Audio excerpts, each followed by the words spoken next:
Hello, and welcome to the Dr. Money Matters podcast, the show where we discuss important financial topics that were never covered in med school. I'm your host, Dr. Tarang Patel.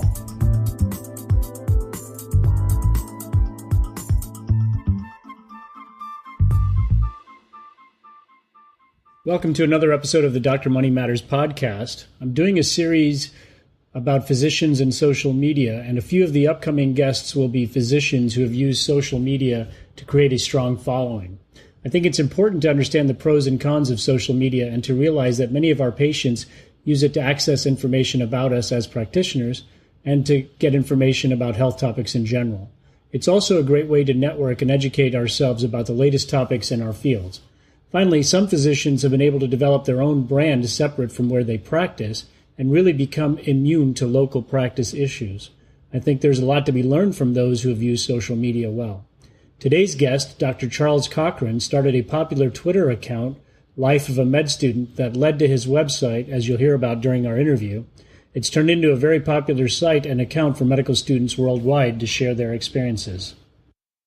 Welcome back to another episode of the Dr. Money Matters podcast. My guest today is Dr. Charlie Cochran, an anesthesiology resident at Indiana University. But many of you may know him better from the website he started, Life as a Med Student. It's a very popular website with the pre-med and medical student community, and Charlie's also got over 50,000 Twitter followers on his Twitter profile. Charlie, thank you for appearing on this podcast. Thanks for having me, Trang. I'm excited to be a part of this. Welcome. So let's talk a little bit about your background. Where are you from, and where did you go to school and train? Just tell me a little bit about your background. Sure. So I'm kind of the stereotypical small-town Indiana boy. I've done all my education and training in Indiana and was happy to stay here for residency. I grew up near Bloomington, Indiana, in a small town called Spencer, then went over to Indiana State in Terre Haute for my undergrad, then continued on at IU for medical school, and then 4 years later, I'm finishing up my anesthesia residency with IU as well. It's been a pleasure to stay in the state for my education, and now I have a job lined up back in Terre Haute, kind of where it all began. Very nice. Well, I'm an Indiana boy as well, so that's a good thing that we share that background. Let's talk a little bit about your website. Tell me a little bit about it and why you started it. So when I was a third-year medical student, I became pretty interested about Twitter and found that Twitter was a great way for people to connect. And I noticed that there was kind of a void of medical students on Twitter, or if there were on there, they weren't connected in any ways. So I came up with the Twitter site originally called Life of a Med Student with the hashtag. And the idea being that the hashtag could kind of connect medical students. And then, the other aspect of it is medical students share pretty unique experiences through their lives that are both sometimes funny, both times kind of hilariously tragic, and they all seem to complain about kind of the same stuff all across the world. Medical students do. Right. And so you could type in this hashtag, Life of a Med Student, and you could see the same medical students across the world complaining and joking and seeing the same experiences day to day in their lives. And so that was, 6 years ago now.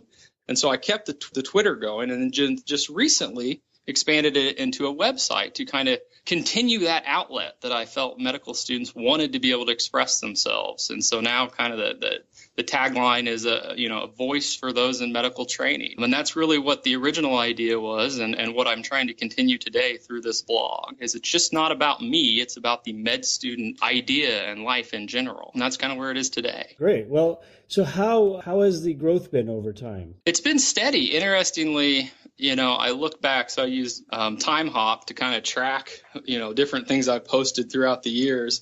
And so, I remember it took a year or two to get past the 10,000 followers on Twitter, and then 20,000, and now we have 50,000. And there were some tricks I used to help grow that by making sure I followed people who were interested. And there's different apps you can use to try to find people that might be interested in your site.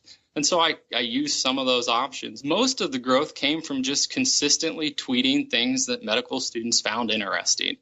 And then, if they liked it, they'd share it, they'd retweet it, other medical students would find it. And then, eventually it's gotten to where there's, certainly a lot of people that follow that aren't medical students or were medical students and still relate to the experience or are interested in seeing what medical students go through. And so that's kind of helped propel the growth. Beyond the Twitter site, the website itself started last basically August and went from, just a few thousand views a day to now or a few thousand views a month to, now we get, I think last was about 15,000 views last month.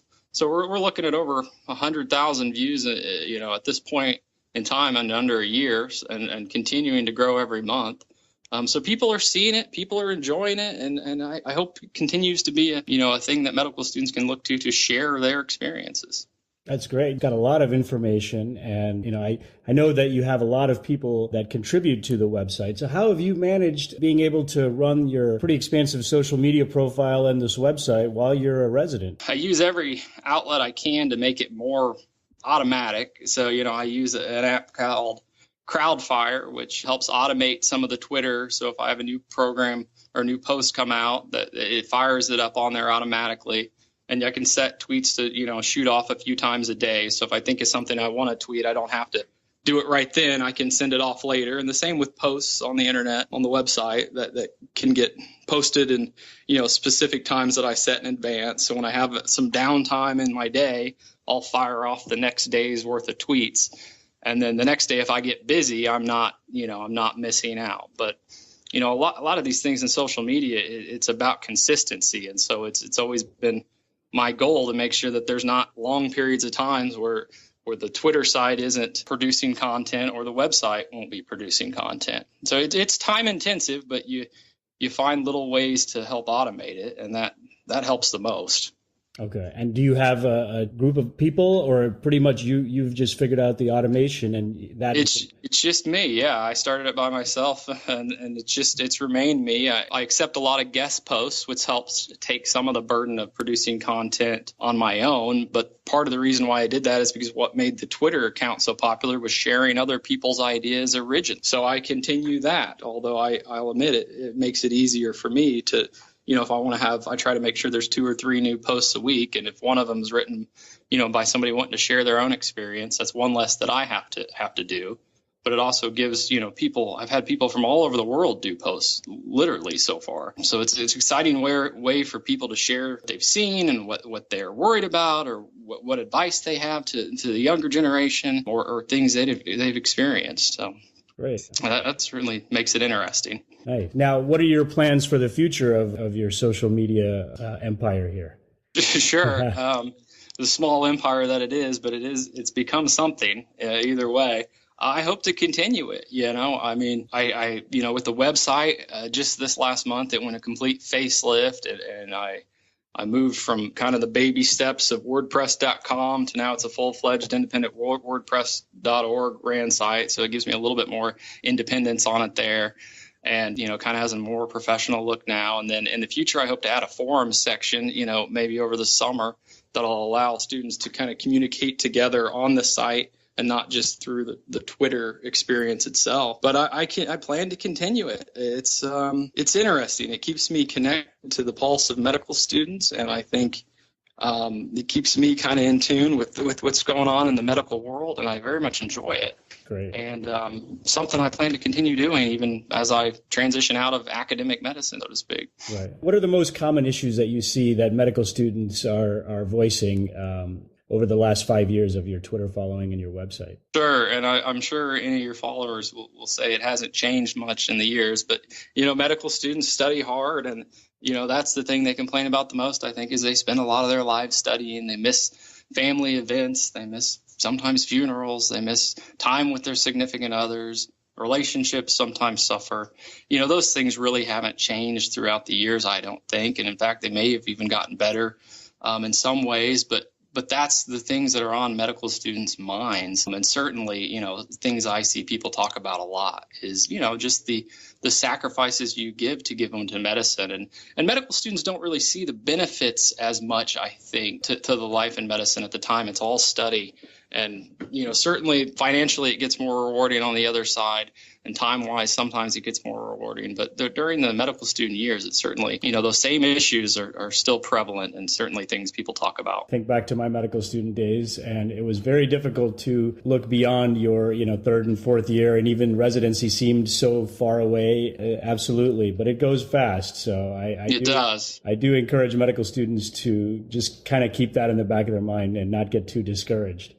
And people always argue what's better, medical school or residency. I mean, you might work more hours in residency, but I think there was one time studying for step one, I didn't leave my apartment for about 7 days. And now I leave my house every day. So I always tell them things get better in residency. They might not get easier, but I think they get better. And at least you're in the field that you can see yourself practicing for the rest of your career. So yeah. Definitely. I mean, I don't know the Krebs cycle anymore, and I don't have to know it anymore. That certainly is a benefit to me. Right. What I learn on a day-to-day basis as a resident now, I will take with me. Right. And so that makes it more meaningful, I believe. So now let's talk about, with the growth of your social media presence, has that affected your professional life at all? So I've only in the last month or two started kind of putting my name towards the site. It started out when people would send me guest posts about 6 months ago. I'd sign it with my real name to let them know that they're, I'm a real person. I'm not some stranger. I'm a real person. I'm a real resident. I go and through the same issues. And only in the last month have I done a few, interviews like this where, it says, Dr. Charlie Cochran of Indiana University. And so I don't think anybody's caught on yet. I had one person ask me if I wanted to talk at a lunch at IU, and I politely declined just until I'm out of residency. Right. I think I should stay behind some aspect of professional boundary, I guess you'd say. So it hasn't luckily affected my professional life at all yet. But I think eventually people, the Twitter account's so big, it's hard to be a med student if you're on Twitter and not have seen that across, even if you don't follow it. Right. From time to time. And eventually I had one med student that was rotating in anesthesia mention it. And I said, yeah, it's a good site. And he said, you're not the guy that runs it, are you? I'm like, yeah, yeah, I am. So, things like that have happened, basically only once so far. Okay. So we'll see. So far it hasn't affected it, but it's pretty, the Twitter account's pretty big. Right. Definitely. It's one of the larger medical following Twitter accounts. So I know when I saw it, I was like, wow, that's an impressive number of followers for someone who at the time you were, like you said, kind of hidden, and it was just amazing. But it's really been interesting. And I think recently you had a series about the Dear Future Med Student. And I thought there was a really good collection of advice to incoming med students. I think the Canadian Medical Student Association came up with that hashtag. And, I'm opportunistic enough to see that, when somebody comes up with something like that, not everybody's going to know to search it, know. So if I put it together and spend a couple hours to edit a post that then people can read in what they might consider more of a traditional format, it's beneficial for them. It gets a little traffic to my site. Right. And so, I take the time to do that. And, right now there's nobody else that really does. And that's kind of how my whole site started, is nobody else was really doing it. So I saw a niche and jumped in. It's really good the way you aggregated those things. So I think definitely a good thing for medical students. And I think even for those of us who've been practicing for a while to sometimes go back and look and share some of these concerns and see how we have reacted towards those things as our careers have progressed. But going forward, let's see. So now, you've had this pretty significant social media presence, even though maybe you yourself have not been the focal point of that presence. Why do you think that, or do you think that physicians today need to be on social media? That's a great question. And I think the best example of it is actually a post that a doctor in Australia, Dr. Levi, posted, The Dark Side of Medicine, just a couple of weeks ago. Yeah, I saw that. And it was, it went viral, and he had like 260,000 views on that post of nurses and physicians and administrators. And, so you see how, one post about one guy's thoughts that went viral, and now, you start a conversation. And that's what social media can do, is you can suddenly have an idea spread far enough that people, here, in Indiana, I'm reading a post from a guy in Australia, and I'm saying, geez, those are the same problems we have here. Right. You know, what can be done about this? What can we do as, you know, physicians who, you know, our interest is in the patient a lot of times beyond anything else? What can we do to alleviate these concerns? And I think the duty physicians have on social media is to be present, because without that, how do you know about his story in Australia? You know, you don't get that. You know, these are people that you're talking directly to and from.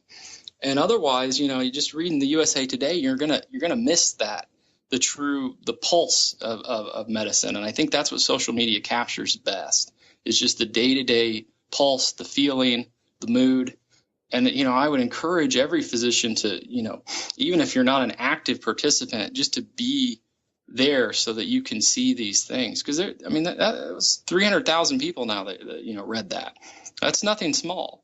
Absolutely. And I think he's a fellow in Australia, if I'm not mistaken. He's an ENT doctor of some sort. I don't know if he just graduated his fellowship, but he's fairly younger. And, you know, I think just saw things that were kind of beating him down personally. Absolutely. With his professional life. And, you know, certainly a lot of them I know spoke to, you know, a lot of people here in the U.S. And if you read that stuff, you know, it gets you a better idea that we can, as physicians, kind of band together and deal with some of these issues that we face. Definitely. Yeah, I encourage the listeners to Google his post. I'll put it on my show notes, but it's Dr. Eric Levi, and he talks about the dark side of medicine, but it's a really, really good article. This is a financial podcast. So let me ask you this. What impact, if any, has your social media presence had on your finances? Yeah, it's interesting.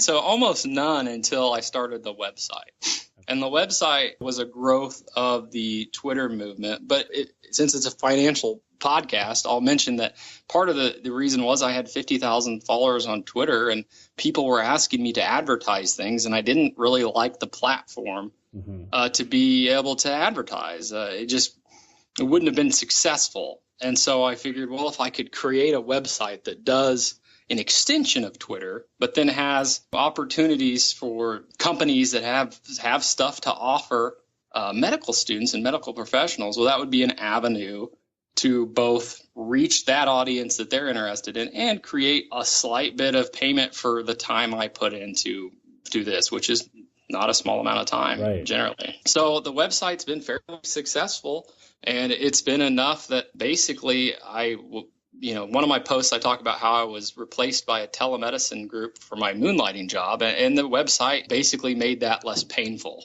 It didn't really replace all the income, but it made it less painful, I'll say. And so going forward, if this website pays for one vacation that I take a year, you know, in a modest Indiana resident salary, then it's something. I mean, I started it, I was able to basically save enough that I have a solo 401k for it, you know, so it's a little bit, you know, so it's enough for me to kind of explore my own entrepreneurship spirit, so they say.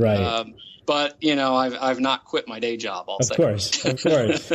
No, that's good. I think a lot of people have the idea that, these, you know, people are just making an insane amount of money, but really for the amount of work that you've put in, it's nice to have a little bit come in, but really, you know, it doesn't really offset the amount of work that you have put in. And, you know, and that's one of the first things that, you know, people see with like the white coat investor, you know, how much he makes doing that.